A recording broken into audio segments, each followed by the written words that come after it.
And just before the deadline, the state of New York passed a $168.3 billion budget. The budget includes ways in which New Yorkers will be able to reduce potential harm from the federal tax code, new laws surrounding sexual violence, and manage to avoid a disastrous multi-billion-dollar deficit. Here to talk us through some of the details of the legislation are Talking Points analysts Gilat, Melamed, and Conor Wight. Both of you, thanks so much for joining us here.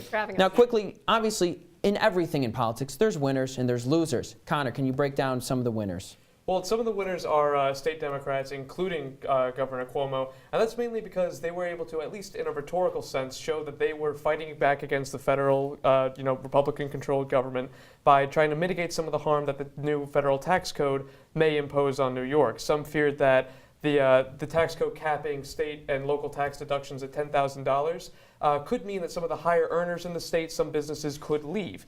Now, what they've done is that they've set up a way in which charitable foundations set up by local governments will allow some of that pain to be alleviated on taxpayers. In Gilat, the losers? Yeah, well, a lot of those higher taxpayers come from New York City area and the surrounding areas, and the mayor there, Bill de Blasio, he's definitely a big loser in this. I hate to say it, but it's true. Governor Cuomo showed a lot of strength against New York City in terms of running transparency with the school district there, which is mayor controlled. He's making the city pay for half of the new MTA plans, which de Blasio wants the state to completely fund. So definitely trying to take a lot out on de Blasio. And from January till now, it's only been 4 months, but we had a $4.4 billion deficit in New York State in January.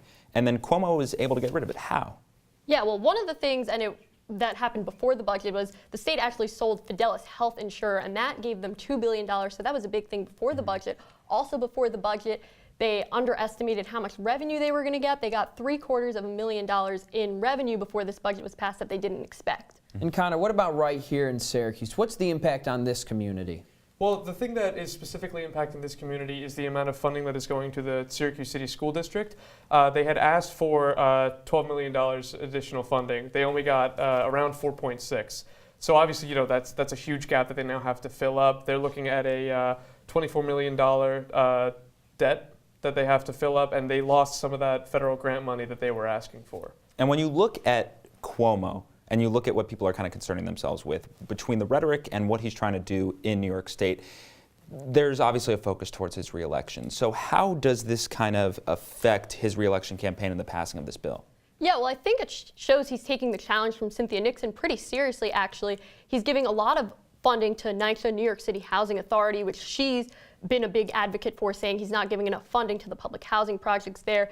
You see, if you look at the different, if you break down the education parts of this budget, there's a lot more than there was last year in terms of different education items. Nixon's a big education advocate, but I'd also go as far as to say it sets him up for a 2020 presidential run with the new tax codes that kind of go around the federal tax codes, and he could say, as governor, I actually did something to prevent the effects of the Trump tax code. And that's really what we're looking at. We're looking at this, people are talking about this idea with the midterms coming up that there's a blue wave sort of in reaction to people looking at President Trump and Republicans negatively, and the rhetoric of saying that he sort of, looked at Trump and spat him in the face with the way that he set up the tax code is something that rhetorically could work well for him with most voters. And obviously the Me Too movement obviously being very prominent as of recent times.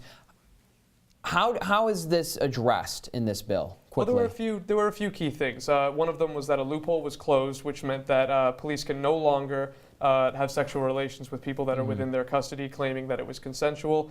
Another big thing is the preservation of rape kits are now, it's now required that they are to be kept for 20 years. It was previously just 30 days. So, that's a huge step in the right direction. All right, Conor and Gilat, thanks so much for being here.